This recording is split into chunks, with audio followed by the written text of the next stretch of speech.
CTV News with Caryle Fiset. Good evening. Thanks for joining us. We begin tonight with a warning from President Donald Trump of bigger strikes to come as the American and Israeli armed forces target Iran. Iranian forces have retaliated, launching missiles at Arab states and U.S. bases. Adrian Gabriel reports. Unrelenting and punishing, just 3 days into this U.S.-Israeli-led military campaign against Iran, and the number of countries being pulled into this war is growing. Blasts echoed across Beirut today, Israel's military confirming it struck Hezbollah targets in Lebanon after the Iranian-backed group says it launched rockets and drones of their own into the Israeli city of Haifa. Visiting the site of a missile strike on a synagogue west of Jerusalem, where at least 9 people were killed, Israel's prime minister says he warned the world that Iran was capable of attacking Western allies. I stand here in a place that was bombarded by the terrorists in Tehran against innocent civilians. You see the difference. The tyrants of Tehran target civilians. We target the tyrants of Tehran to protect civilians. Though inside Iran, Red Crescent workers there say more than 500 people have been killed, including children, who died here following an airstrike that struck a school. In Kuwait, a U.S. fighter jet is seen spiraling to the ground, one of 3 American F-15s shot out of the sky following a friendly fire incident. Iran's newly formed Leadership Council says it won't negotiate with the U.S. administration as the war widens its reach. But this is war. Istanbul University political science professor Kivak Yusaloy says many in the region are still waiting for Israel and the United States to present a credible case for setting off this war with Iran. Turkish government nowadays does not want to be seen siding with Israel in an attack against Iran. An unjustified attack, by the way. A lack of public diplomacy in all senses, from the side of U.S. and from the side of Israel. While over 1,000 targets have been hit across Iran, Israel has argued that this was a preemptive attack. The only certainty, this full-scale war is escalating at an alarming rate. Adrian Gabriel, CTV News, Istanbul. Meanwhile, Iranians living here in London say despite the death and violence, they are optimistic. In fact, as Sean Irvin reports, they're celebrating over the prospect of a regime change. As military action continues against targets in Iran, this couple is celebrating what they view as the lead up to freedom for a country they called home until 15 years ago. People don't look at this intervention. People don't look at the missiles coming down from the skies as a threat. This is a liberation for them. The pair have been fortunate to reach family and friends over the last few days. Most remain in hiding, awaiting word that it is safe to go out into the streets to reclaim their nation. But they are still willing to take risks to share their message in support of the strikes. Just please tell the world that this is what we want, and they were willing to risk their lives to get to this freedom. The Londoners, who have organized anti-Iranian regime rallies for several years, believe the attacks will not lead to a prolonged conflict or civil war, as it did in Iraq, Libya, or Syria. Instead, they believe Iran will emerge unified, given its long history as a nation before the 1979 revolution. This path that we are going, I am pretty sure we're going to go to the free and secular democracy. Both support the return of the exiled Crown Prince of Iran to oversee the transition. They have been calling unified for one name, and that name is Crown Prince Reza Pahlavi. But for now, the pair joins the chorus of those praising the actions of the United States and Israel. And people forever be grateful for President Trump and for Prime Minister Netanyahu for their help. The pair also thanks Londoners for showing their support, but in the same breath asks for them to wait for a change before they consider reaching for their pockets. A day first after the regime collapse, we would love to see your donations arrive because a lot of people are going to need that. In London, Sean Irvin, CTV News. Officials with York Developments have sent a letter to City Council trying to mitigate concerns about their controversial application to build a 30-story high-rise in the North Talbot neighborhood. Daryl Newcomb has more on the eve of tomorrow's council vote.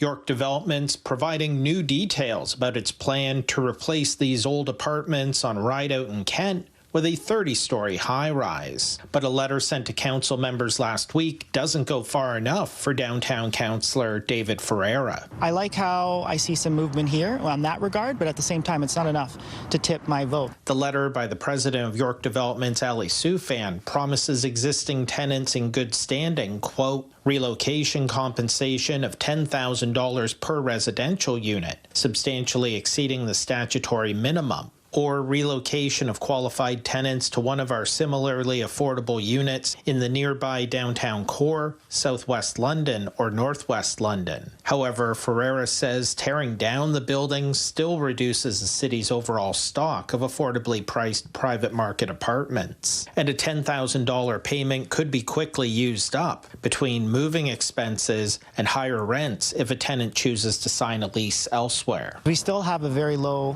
vacancy rate when it comes to the affordable housing. So we will still be losing affordable housing in that regard. I think it would be better if we saw a temporary relocation. Soufan's letter also offers to create a small park on York Development's property across the street to address concerns about insufficient green space in the redevelopment plan. The letter goes on to commit that if council approves the application, that York Developments intends to almost immediately begin the site plan process with the intent of pulling permits and beginning work on the site early next year. The 30-story building would be permitted across the road, which is within the downtown planning district, but the maximum height on the site in Woodfield would be 18 stories. Ferreira emphasizes that for that and other reasons, the planning report by city staff recommended against approving the application. When it comes to planning perspective alone, this is not constituting good planning as it says in the report, and it is not in the public's interest as it says in the report. Council will consider the Planning Committee's recommendation to approve the high-rise at its meeting on Tuesday. Daryl Newcomb, CTV News. Uncertainty among Fanshawe College faculty over the pending closure of the South London campus. At this point, they say they still don't know just how many positions will be impacted. With more on the upcoming changes, here's Brian Bicknell. It's a school day at the Fanshawe College South London campus, but you might not know it. Practically no comings and goings, and the parking lot is nearly empty. How many students do you think are left here? Probably around 200, I guess. Before it was completely packed, now the classes are empty. Fanshawe has confirmed it's relocating all academic programs at this site to the main campus on Oxford Street East and the Simcoe Norfolk Regional Campus. The affected programs include agribusiness, the only one moving to Simcoe Norfolk, along with business and information, healthcare admin, and information technology infrastructure, the latter three moving to the main campus. The campus at 1060 Wellington was formerly Westerville College, but it left the site in 2017. Fanshawe moved in 2019 to accommodate what was then a major growth in international students. Fanshawe says the decision to close the campus is a cost-saving move as the school tackles a deficit brought on by a 53% decline in international enrollment in 1 year. And it's really all part of the college's wider efforts to be able to optimize and to consolidate all of our spaces as much as possible in order to address some of the financial challenges that the college is facing right now. The union representing faculty says it's not clear how many positions will be affected, at least in the long term. I'm given to believe that all of the people who currently have jobs are simply moving.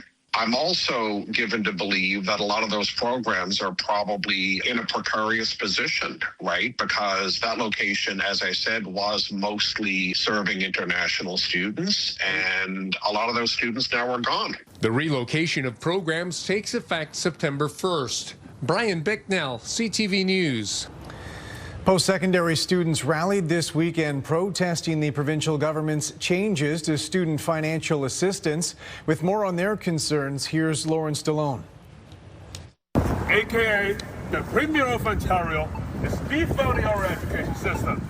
Western University students are expressing their disappointment over Ontario's cuts to OSAP grants as the province also lifts a long-standing tuition fee freeze. I think it's stupid. The province announced it will decrease the proportion of grants offered through the Ontario Student Assistance Program from 85% of funding to a maximum of 25%. Students had a pretty fair chance, even if they were middle income, to receive some amount of funding, but now students who are lower income and even middle class are looking at such a disproportionate way of money given back to them. Students say they are concerned about the future of affordable education. It is a great injustice to all the students in Ontario and who need to pay more money over the next few years, who are relying on these grants and need these grants. I have friends who are from out of town and international students, of course, who will not be able to continue their years at Western. I would say I feel a lot of anxiety for the future and my financial future as well. Students are calling for a complete reversal of the proposed changes. There should be meaningful consultation with students regarding changes to the OSAP and their financial funding. It's unfair that only rich people get to have educations when poor people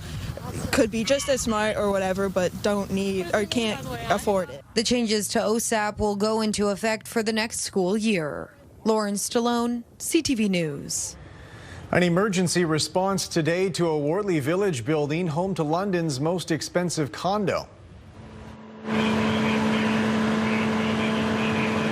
The building is on Wortley Road just north of Craig Street. Residents reported smoke in the upper level unit this morning, which brought in the fire crews.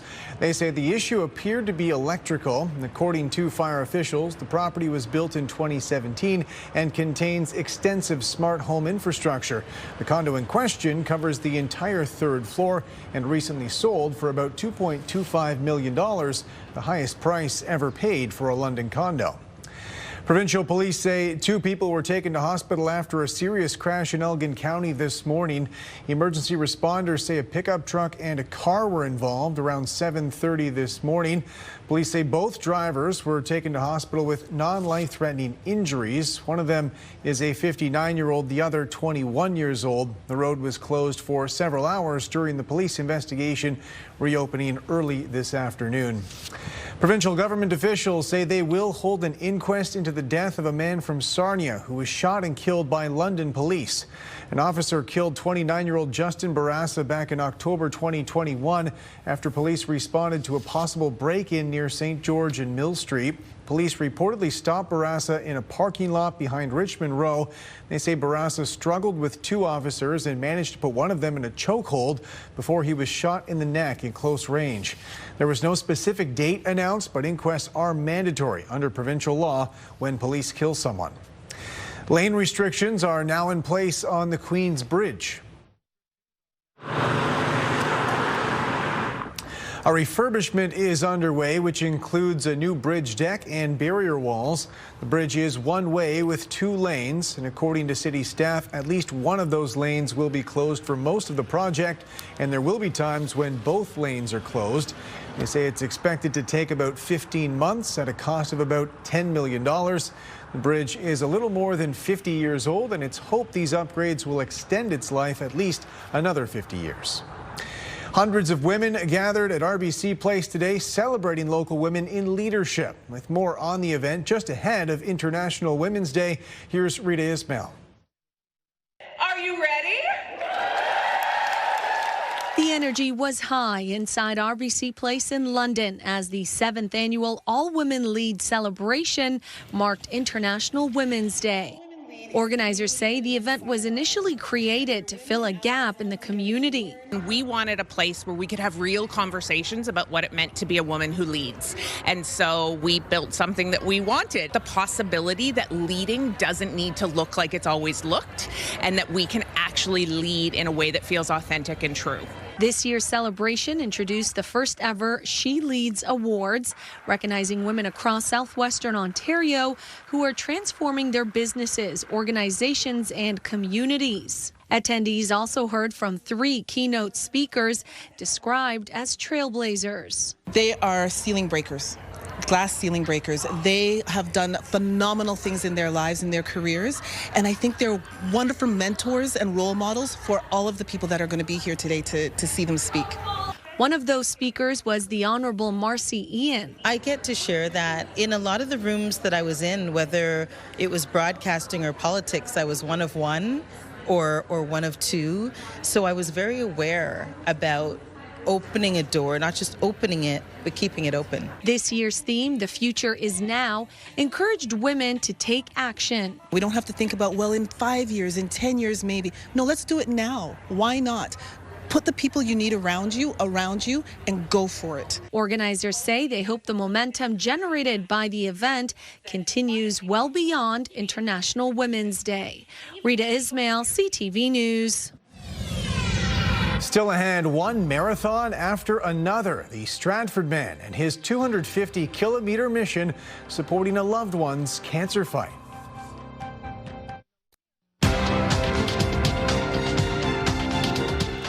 Strength in the energy sector helped Canada's main stock index climb higher. The TSX gained 201 points. In New York, the Dow lost 73. The Nasdaq added 81. The Canadian dollar fell a quarter cent today. On commodity markets, gold climbed more than $60 an ounce. Oil jumped more than $4 a barrel. Mark Carney has wrapped up his visit to India, traveling next to Australia. The Prime Minister says he and his Indian counterpart have agreed to sign an economic partnership by the end of the year. Abigail Beeman reports. Prime Ministers Mark Carney and Narendra Modi launch a new phase of the Canada-India relationship, and Carney invited Modi to visit Canada. There has been more engagement between the Canadian and Indian governments in the last year than there has been in more than 2 decades combined. We will turn ideas into global solutions. Announcing 5 memorandums of understanding on energy and AI and 10 commercial deals, including a highly anticipated $2.6 billion deal to sell uranium from Saskatchewan to India. It's going to be good for the electricity outbuild here in India, as well as good for the economy and good for, in particular, northern Saskatchewan and Canada, I would say, as well. The pair committed to finalizing a new broad trade deal by the end of the year. Business loves certainty, and particularly at a time like this where uncertainty is rampant, trade agreements give us some confidence so that we can invest in each other's countries. Carney has not taken any questions since a government official suggested Wednesday India was no longer actively carrying out foreign interference or transnational repression, and canceled the first media availability of the trip today, blaming scheduling. The Foreign Affairs Minister for the first time gave a clearer assessment of the comments. The words of the senior official are not words that I personally would use. I agree with his comments relating to the guardrails that we have in place. But the bilateral relationship has become so warm, Canada welcomed Indian government officials, including the High Commissioner, onto the Prime Minister's plane from Mumbai to New Delhi. Carney's office said Modi accepted the invitation, but there's no timeline for a visit to Canada. Abigail Beeman, CTV News, New Delhi. Good evening. Clear and cold overnight. Winds will remain light. If you're heading out tomorrow morning, it will be a chilly start to the day, but a bit of sunshine at sunrise. By 8 o'clock, we're up -4. Taylor Lewis says Jax is anxiously waiting for the spring weather. Well, Jax, you won't have to wait much longer. Temperatures are set to climb. Day-to-day warming trend developing as we head into the weekend, and double digits on the way. Bit of a wintry mix, though, for tomorrow. Stay with us. Your local forecast details are coming up in just a few minutes. Welcome back on the desk with Julie Atchison now, and I allow myself to look pretty far down the forecast, especially when I see not only double digits, but like high double digits, maybe even close to 20-degree double digits. Okay, let's pump the brakes. I know it's not tomorrow. That's not happening tomorrow. You know what? Forecast models are indicating a major warm-up in southern Ontario, and by about day 7, we'll be in the mid-teens. So you're right, things are looking good. we're headed in the right direction. Today was cold. It was chilly this morning, that's for sure. We made it to -3 this afternoon. But it's easier to take cold temperatures when you have lots of sunshine, normal +1 and a -7. Getting cold out there tonight again. We're dropping down to -9 Carlisle overnight, -11 in KW and in Mount Forest. And if you're near the lakeshore, -6. We have a weather system moving by to the south and a wintry mix in and around Tennessee towards Kentucky tonight. Great Lakes have been under the influence of high pressure. That high drifts off to the east and we pick up this southerly flow. That return flow pushes that warm air tomorrow. So as that starts to come in, it's going to battle out with the cold air that's in place in southern Ontario and bring the risk of a wintry mix. Now the forecast model keeps the bulk of this precipitation to the south, so it's not like a huge swath of moisture coming in or anything like that. But you can see as it starts to sneak in as we head into Tuesday morning. So this is a little bit of freezing rain, as you can see. That's just south of London, east of St. Thomas, heading towards areas like Turkey Point and then just towards the Niagara region. But through the day tomorrow, there is the potential for a bit of a wintry mix. We're not going to rule out that light freezing drizzle. And then as we head into the late afternoon, evening, just overcast conditions. So a forecast model is showing, again, the bulk of this moisture moving through the Ohio Valley area, but it will kick up enough in the temperatures and enough moisture with temperatures near the freezing mark to bring some mixing. So starting the day, mainly cloudy with breaks. We'll be at 1 degree by noon, and that's where things get a little bit dicey. So as the temperature starts to come up and we see that little wave of moisture come in, that's why we have the risk for some very light freezing rain. Heading into the afternoon, 3 degrees. If anything falls, it'll be light rainfall. Over the next 7 days, 5 degrees by Wednesday. Rain on Thursday at 8, 11 degrees, double digits on Friday. So Friday will be mainly cloudy, but feeling quite spring-like. Of course, March 1st is the beginning of meteorological spring, so we start to see a big transition. We're still in the countdown to the equinox, but in terms of the weekend forecast, rain showers expected Saturday and 13, 11 on Sunday under a mix of sun and cloud and 14. That definitely looks spring-like. We are shifting gears in this forecast. We are warming up, mild conditions. Grey and Bruce County expecting a mix of sun and cloud. Huron and Perth County mainly cloudy through the day. Could see a few breaks, but south of that is where we're expecting that mixed precipitation. Now Perth County, you could squeak out a little bit of light freezing drizzle through the day, possibility of some patchy freezing rain. So just be aware heading out to tomorrow that we may encounter a little bit of moisture, and with temperatures near that freezing mark, especially through the morning hours, that could fall and create some icy conditions. +4 on Wednesday under a mix of sun and cloud. Cloudy on Thursday and 4 degrees, and then we're up to 9 on Friday. We have rain coming in Friday night, showers in the forecast with rain Saturday, and back into a mix of sun and cloud on a Sunday. And again, I want to mention we will be springing forward this weekend, so that's always a wonderful time of year for so many people. We will be putting the clocks ahead an hour before you go to bed Saturday, and yes, lots of sunshine in the forecast to wrap up the weekend on Sunday. Carlisle, back to you. Thanks very much, Julie. A Perth County man is in training mode, preparing to run a series of marathons, honoring his wife, who's in the middle of a cancer battle. Scott Miller reports. Sam Simon's wife was recently diagnosed with stage 4 terminal cancer. Running has helped him deal with the diagnosis. So I go through a lot of emotions, from anger to sadness to worry, and selfishly, the running is helping a little bit with that, but yeah, it's just, no one should have to go through this. Simon is now doing more than just running off his emotions. He's actually training for a fundraising marathon from Stratford to Tobermory to honor his wife, who he calls the bravest person he knows. And I'm running 251 kilometers from our front door here in Stratford through the Bruce Peninsula, ending in Tobermory. And I'm doing this run 100% for charity. My wife has terminal cancer, and the Bruce Peninsula is a very special place for her.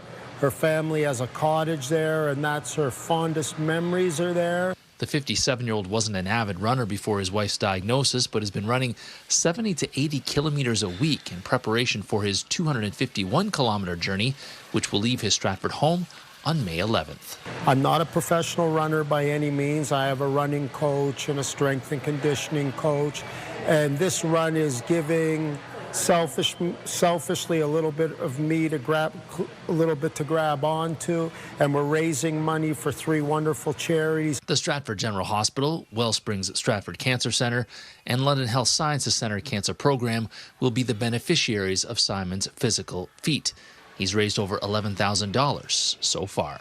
I'm putting in a lot of, as they say, time on feet, and I'm getting the miles in, so I'll be ready to go. Simon expects his charity run to last about 7 days. In Stratford, Scott Miller, CTV News.